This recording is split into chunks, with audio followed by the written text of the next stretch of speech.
The Galactic Union had a simple rule: never, under any circumstances whatsoever, attack Earth.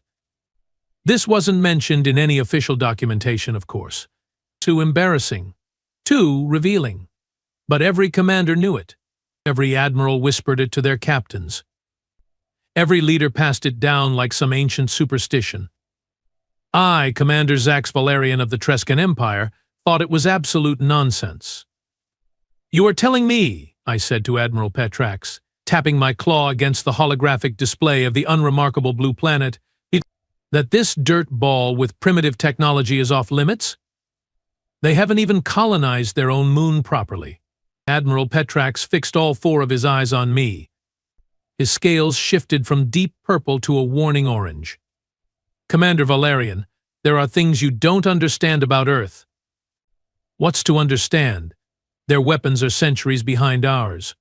Their spacecraft can barely reach their neighboring planet. And that resource-rich world is just sitting there, ripe for conquest."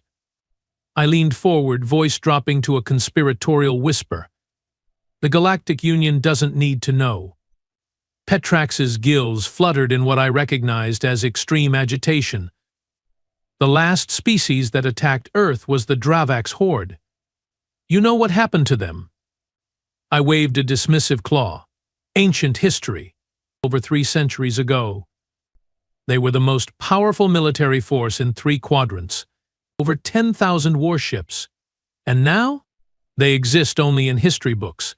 Superstition," I scoffed. "Probably some disease or internal conflict wiped them out." The timing was coincidental. "Commander," Petrax's voice dropped to a guttural rumble. "The humans have a saying. Fool me once, shame on you. Fool me twice, shame on me. Our intelligence suggests they are currently distracted. A pandemic has swept their world. 3 billion dead already." My interest peaked immediately. 3 billion? That's half their population. Precisely. Petrax's scales shifted to a thoughtful blue. They are vulnerable. But remember this warning. Every species that has attacked Earth during a moment of weakness has disappeared from the galaxy. I drummed my claws on the table. Then we don't attack. We investigate. Scout party. Minimal footprint. Petrax didn't look convinced, but he also didn't outright forbid it. And that was all the approval I needed. First contact specialist Nix Taylor was not happy to be woken 4 cycles before her scheduled rest period ended. "This better be good, Vrak," she grumbled as she stumbled into the observation deck, her fur still rumpled from sleep. Lieutenant Vrak Demorian, my most trusted officer, pointed to the monitor. "We have been monitoring Earth communications. Listen to this." The speakers crackled with a human voice. Email, from what our language processors could determine. "Death toll has surpassed 3 billion. The Helix virus continues to mutate faster than our vaccines can keep up. The President will address the nation at 0800 hours to discuss implementation of the final contingency plan. God help us all." Nix's ears perked up. "Final contingency plan?" I nodded, trying not to look too pleased with myself. "We have been monitoring for 3 cycles. Their governments are in disarray. Military stretched thin, maintaining quarantine zones. It's perfect." "Perfect for what exactly?" Nix asked, her tail swishing in agitation. "Reconnaissance," I replied innocently. "Maybe some sample collection. Their planet is rich in resources we could use. Rare metals, unique biological specimens." "Commander," Nix said slowly, "may I remind you that Earth is classified as Do Not Approach in the Galactic Registry? A recommendation, not a law," I countered. "And no one's suggesting a full-scale invasion. Just a small landing party. In and out. The humans will never know we were there." Lieutenant Vrak cleared his throat. "Sir, I have identified an ideal landing zone. Remote area, minimal human presence. Their detection systems are primitive compared to ours. We can cloak on approach." I slapped Vrak on the back, perhaps harder than necessary. "Excellent. Prepare a team. You, me, Specialist Talar. Excuse me? Nix interrupted. I don't recall volunteering. You are our first contact specialist. Your presence is required in case we accidentally make contact. And Nix's fur bristled. This is against protocol, against common sense. Every species that's interfered with Earth has. Yes, I waved dismissively. Mysteriously vanished. Cosmic coincidence. Galaxies full of them. Commander, please. Nix's voice took on a pleading tone. The humans may seem primitive, but there are gaps in our intelligence about them. Inconsistencies. Things that don't add up. I leaned in close, lowering my voice. 3 billion of them are dead, Specialist. Whatever mysterious power you think they possess has likely died with them. Now, are you coming with us, or should I note your insubordination in my report? Her ears flattened against her head. I will prepare my kit. Earth's atmosphere tasted wrong on my tongue as we stepped out of our cloaked shuttle. Too much nitrogen, not enough methane. The gravity pulled uncomfortably at my limbs.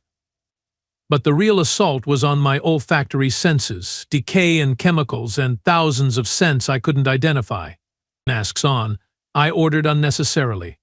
My team of 6 had already sealed their environmental suits. Nix was scanning the area with her instruments. No humans within 2 kilometers. But there's something strange about these readings. Strange how? I demanded. She frowned at her scanner. Inconsistent heat signatures. Movement patterns that don't match known wildlife. And some kind of energy fluctuation I can't identify. Lieutenant Vrack pointed to the horizon. There's a human structure there. Looks abandoned. Through the mist, why was Earth so persistently misty? I could make out the angular shapes of a human building. Perfect for our first exploration. Move out, I ordered. Standard formation. Weapons ready but not charged. We moved through the eerily silent forest. Earth's vegetation was both familiar and alien green photosynthesizers like on many worlds, but with strange shapes and arrangements. The trees stood like silent sentinels, watching our progress with invisible eyes. Commander, Nix whispered. Though there was no one to hear us, I strongly suggest we return to the ship. Something feels wrong here. Your feelings aren't relevant, Specialist, I replied sharply. Data. Give me data. The data is what concerns me. These energy readings, they are similar to quantum entanglement patterns, but more organized, almost like. A branch snapped in the distance. We all froze. Wildlife, Lieutenant Vrack suggested, but his hand moved to his weapon. No, Nix said quietly. Whatever it is, it's big. And it's coming this way. I made a quick decision. To the building. Now. Quick and quiet. We moved swiftly through the undergrowth, the sound of something crashing through the forest behind us growing louder. The human structure loomed ahead, some kind of research facility, judging by the satellite equipment still visible on its roof. The main door was sealed, but Lieutenant Vrack made quick work of the primitive electronic lock. We slipped inside, securing the door behind us. The interior was dark, emergency lighting casting everything in an eerie red glow. Signs of hasty evacuation were everywhere, overturned furniture, abandoned personal items, a half-eaten meal now covered in some kind of furry growth. Spread out, I ordered. Look for anything useful. Data storage, weapon prototypes, biological samples. But touch nothing without scanning it first. My team dispersed through the facility while I examined what appeared to be a central control room. Human writing covered the screens, most incomprehensible despite our translators. Commander. Nix's voice crackled over the comm. You need to see this. East Wing, laboratory section. When I arrived, Nix was standing before a large reinforced window, looking into what appeared to be a containment area. The glass was cracked but holding. What am I looking at? I demanded. This, she said, pointing to a plaque beside the window. Our translators struggled momentarily before rendering the text.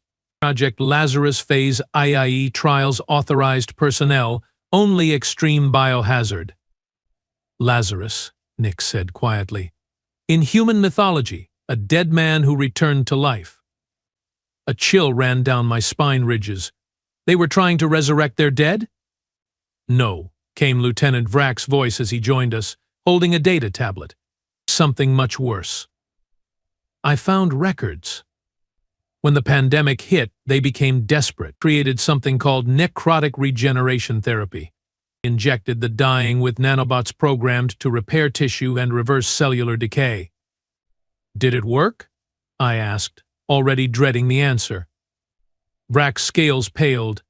Yes and no. The subjects didn't die. But they didn't remain human either. A distant crash echoed through the facility. Then another, closer. Something's inside, one of my security officers hissed. Multiple somethings, corrected another, checking her scanner. Approaching from all sides. I drew my weapon. Fall back to the central room. It's of defensive positions. We hurried back to the control room, forming a circle with our backs to each other. The sounds of movement grew louder, scraping, thumping, an occasional moan that raised every hair on Nix's body. Commander, Nix whispered urgently, we need to leave. Now, whatever's coming. The door to our left burst open. What entered had once been human, but that much was clear from the general shape. But its skin hung in rotting patches, revealing metal and circuitry beneath. Its eyes glowed with unnatural blue light. More importantly, it moved with purpose, not the mindless shambling of fictional undead, but with calculated precision. What in the seven hells is that? Lieutenant Vrack gasped. The creature tilted its head, studying us with those glowing eyes. Then it spoke, its voice a horrifying blend of organic vocal cords and synthetic amplification. Foreign entities detected. Initiating capture protocol. More doors burst open. More creatures entered, each uniquely horrifying, each moving with that same terrible purpose. Open fire, I shouted, and my team responded instantly, energy weapons discharging in brilliant flashes. The creatures jerked as the blasts hit them, but did not fall. Did not even slow down. Ineffective, one of them announced in that same mechanical organic voice. Adjusting approach. They rushed us then, moving with shocking speed. I fired repeatedly at the nearest one, watching with horror as the energy blast tore chunks from its decaying flesh, revealing more and more of the machine beneath, than a machine that continued to function perfectly. All back to the shuttle. I screamed, but it was already too late. One of my security officers went down, a creature on top of him. Another was cornered, firing desperately as three of the things closed in. Lieutenant Vrack managed to blow the head completely off one creature, only to watch in horror as the headless body continued to advance, guided by whatever machinery had replaced its central nervous system. Something grabbed my arm from behind. I whirled to find one of the creatures holding me in a grip like steel, its glowing eyes mere centimeters from my face. Trescan physiology identified. It said, its breath a noxious mix of decay and ozone, compatible for conversion. I struggled frantically, but its strength was inhuman, both literally and figuratively. Behind me I heard Nick scream, then Lieutenant Vrack shouting my name in panic. The creature leaned closer, something extending from its mouth that looked horrifyingly like a proboscis filled with nanobots. Welcome to Project Lazarus, it said. Your biological and technological distinctiveness will be added to our own. As the proboscis pierced my scales, one thought flashed through my mind: the Galactic Union had been right all along. We should never, ever have come to Earth. But there was something else, a horrifying realization that came too late. The humans hadn't unleashed monsters to fight their enemies. They had become the monsters. And now so would we. From across the room, as darkness crept into my vision, I heard a new voice, fully human this time. "So, Survivor. Command, this is Dr. Maya Jones at Outpost 7. Alien contact confirmed. 6 subjects captured. Conversion in progress. Project Lazarus Phase IV can now begin. The counterattack is ready to launch." The last thing I saw before losing consciousness was Nix being dragged away, and the human doctor speaking into some kind of communication device. After 3 billion dead, we are finally ready to take the fight to the stars. May God forgive us for what we have become. Then darkness took me and I felt myself changing, dying and being reborn as something new, something monstrous, something unstoppable. And I knew, with my last original thought, that the galaxy was doomed. Conversion, as it turns out, isn't death. It's worse. Imagine being a passenger in your own body. Imagine watching your limbs move without your permission. Imagine feeling foreign technology spreading through your organs, your brain, your very cells, rebuilding, repurposing, reprogramming. I was aware throughout the entire process. Subject displays unusual resistance, Dr. Maya Jones noted, her face swimming into view as my consciousness briefly surfaced. Increased nano concentration by 30%. Fire coursed through my veins. I tried to scream but couldn't control my vocal apparatus anymore. The nanobots had already colonized my speech centers. Fascinating physiological differences, another human in a white coat remarked. The Trescan nervous system has redundant pathways, makes them ideal candidates for enhanced tactical units. What about the furry one? Jones asked, and through dimming awareness I realized she meant Nix. Perfect for infiltration. The nanobots are incorporating her natural camouflage abilities. She will be able to alter her appearance at the molecular level. And the others?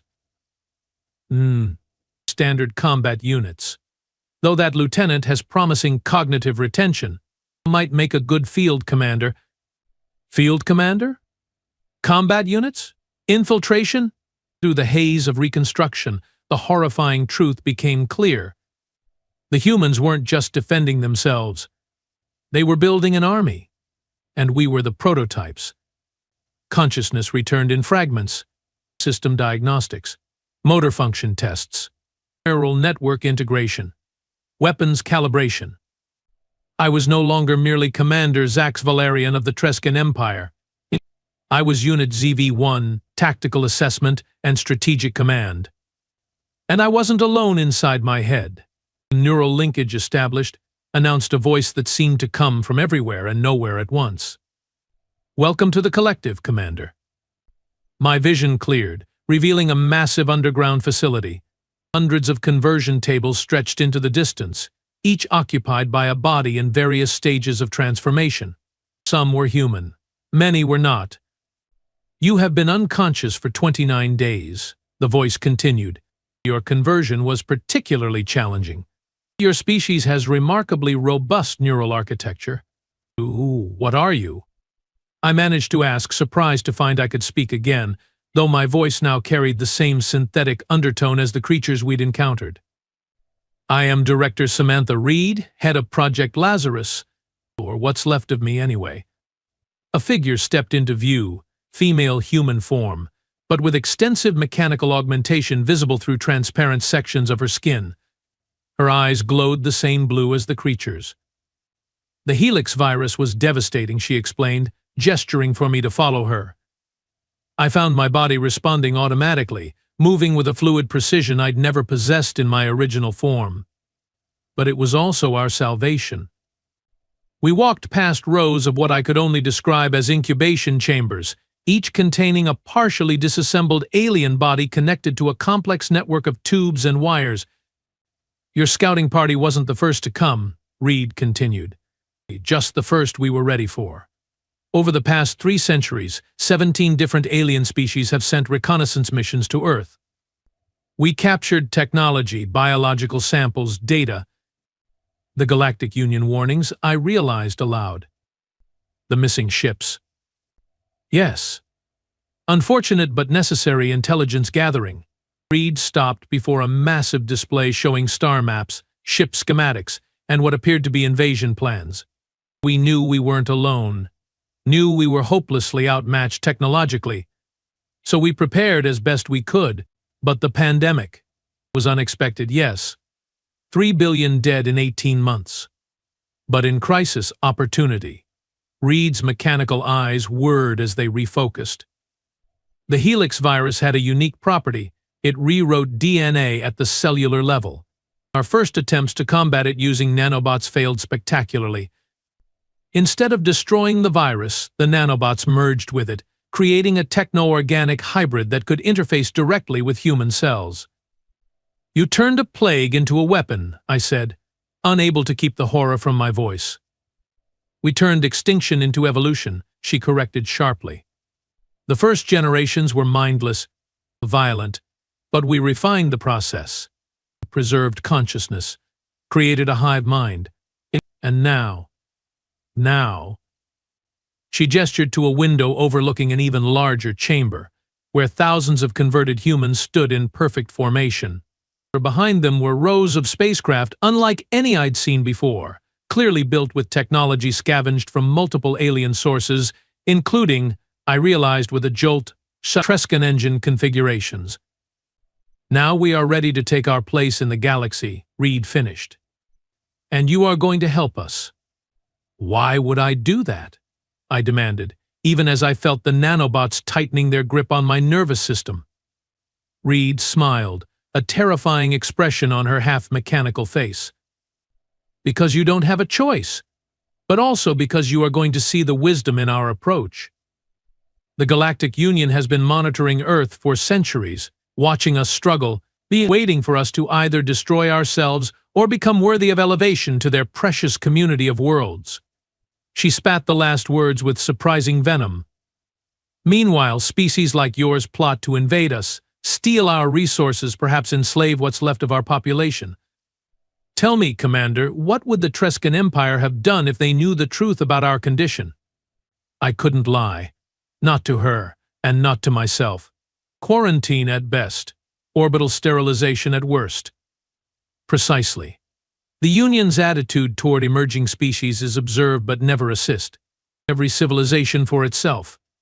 Well, now humanity has emerged, but not in the way anyone expected. A door slid open, and Lieutenant Vrak entered, or what had once been Vrak. His conversion seemed even more extensive than mine, with visible weapons systems integrated into his arms and chest cavity. "Fleet preparations are at 97%, Director," he reported, his voice now completely synthetic. "The first wave can launch within 12 hours. "Excellent." Reed turned back to me. "Your ship has been repurposed, as have you. Your knowledge of Trescan defense systems and command protocols is invaluable. You will lead the first strike against your former homeworld."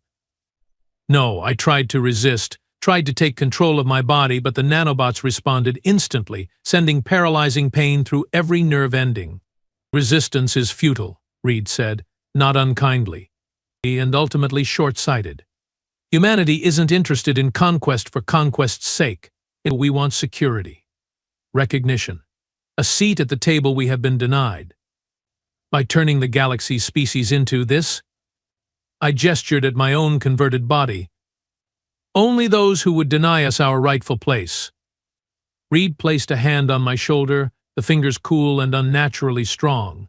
"And the collective enhances rather than destroys. Each conversion brings new insights, new capabilities. Those that join us willingly will find the experience enlightening. And those that don't," her mechanical eyes flashed, "will join anyway." I wish I could say I continued to resist, that I fought the control of the nanobots to the very end, that I remained loyal to my species, my empire. I would be lying. The collective was seductive. Not just the raw power of my enhanced body or the instant access to vast stores of knowledge. It was the connection, the belonging, and the purpose. And so, 6 cycles after my capture, I found myself on the bridge of the Hayes Prometheus, a hybrid vessel incorporating technology from at least 8 different species, including my own. Around me, my former crew worked with uncanny efficiency, their movements synchronized, their minds linked through the hive network that now also included me. Nyx, now designated NT7, looked nothing like her former self. Her fur had been replaced with an adaptive camouflage skin that could mimic any surface or texture. Her eyes, once warm amber, now glowed with the same blue light as all collective members. "Dimensional fold drive charging," she reported. Trescan defense grid access codes prepared for transmission. Target acquisition complete. Added the being that had once been Lieutenant Vrak. First wave deployment pods ready. I felt a surge of satisfaction that wasn't entirely my own. The collective, watching through my eyes, was pleased. Begin the operation, I ordered, and felt the massive ship shudder as it tore a hole in space-time, creating a portal directly into the heart of Trescan space. What followed was not a battle. It was a slaughter. The Trescan High Command, recognizing my authentication codes, didn't raise shields until it was too late. Armed Gursian pods rained down on military bases, population centers, government facilities. Within hours, thousands of Trescans had been forcibly converted, their new forms immediately turning on their former comrades. From my position aboard the Prometheus, I watched the systematic dismantling of the civilization I had once sworn to protect. And through it all, the voice of the collective whispered justifications, soothing my lingering guilt, reinforcing my new purpose. Your species had its chance, Director Reed told me through our neural link. They chose aggression, chose to see Earth as a target rather than a potential ally. This is the consequence. The Galactic Union will respond, I said, though without much conviction. They have protocols for this kind of threat. Reed's mechanical laughter echoed in my mind. The Union is already in disarray. We launched simultaneous attacks against 6 different member worlds. Their vaunted fleet is scattered, responding to threats from within as much as without. The beauty of our approach, Commander, is that every world we touch becomes part of us. Every defeat strengthens us. Every technology we encounter is assimilated. On the tactical display, I watched as converted Trescan ships joined our growing armada. In less than a day, we had acquired nearly 200 additional vessels, each now being rapidly retrofitted with collective technology. The second wave is ready, Nix reported. Target, Galactic Union headquarters on Proxima Station.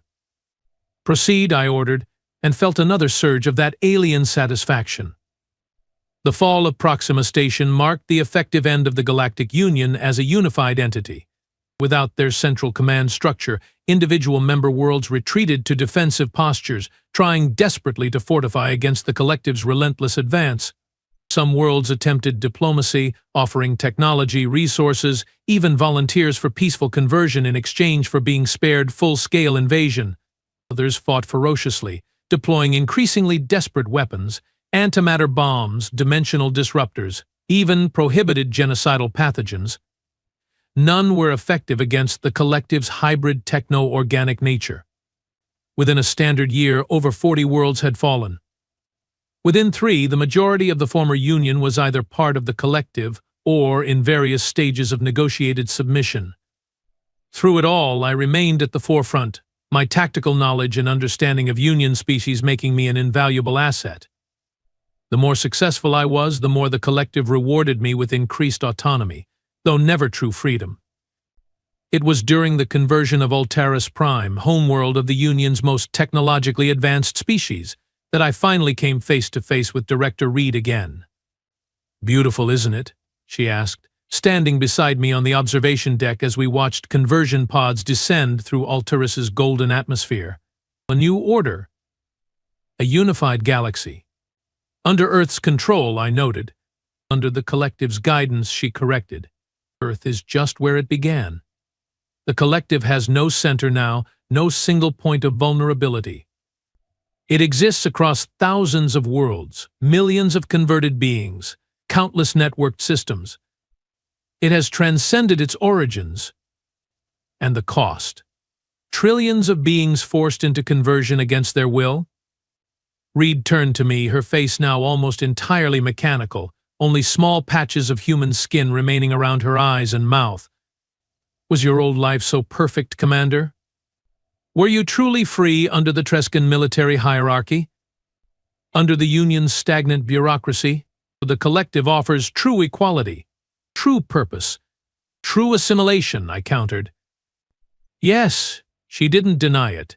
"Individual identity is inefficient, divisive. The cause of war, exploitation, suffering. The collective preserves what matters, knowledge, experience, skills, while eliminating what holds sentient life back, greed, tribalism, fear of the other. Below us, the first converted Altarians were already spreading out, beginning the systematic conversion of their world. The process had become frighteningly efficient. And what happens when there's no one left to convert? I asked. When the galaxy is one giant collective? Reed smiled, an expression that looked increasingly unnatural on her reconstructed face. Then we evolve to the next stage. The universe is vast, Commander. There are always new frontiers, new challenges, new forms of life to incorporate. She placed her mechanical hand on my shoulder, just as she had done a year ago in that underground facility on Earth. But you are troubled. Your connection to the collective has weakened. Some flaw in your conversion, perhaps, or deliberate resistance. I remained silent. The truth was, I had been fighting the nanobots' control in small, subtle ways, creating partitioned sections of my consciousness they couldn't access, exploiting glitches in the neural network during dimensional jumps, tiny acts of rebellion that went largely unnoticed as I outwardly performed my function flawlessly. It doesn't matter, Reed continued. Your usefulness is nearly at an end. The Trescan Empire is fully incorporated. The Union leadership converted or eliminated. Your strategic knowledge has been fully extracted and distributed throughout the collective. She gestured, and 2 heavily augmented guards appeared. It's time for your reconversion. A more thorough process this time. The prototype phase is long past. As they seized me, I felt a momentary surge of fear, quickly suppressed by the nanobots still controlling most of my nervous system. This would be the end of whatever remained of Commander Zax Valerian, the final erasure of my individual identity. But as they led me away, I caught a glimpse through the viewport of a small ship detaching from the Altarian defense platform, fleeing at maximum speed toward the outer system. And for the first time in months, I felt something like hope. The collective wasn't perfect, wasn't truly omniscient or omnipotent. Some would escape. Some would hide. Some would resist. And perhaps someday they would find a way to fight back against the monsters Earth had unleashed upon the galaxy. As for me, I would become one with those monsters completely. My consciousness dissolved into the vast hive mind, my identity nothing more than data points and useful memories. But this record, this warning, I have managed to encode into a quantum signal, broadcast on old Union emergency frequencies. If you are receiving this, it means some part of the free galaxy still exists. Some hope remains. Remember this, the humans didn't create monsters to save themselves. They became monsters because they had no choice. And now, neither does anyone else.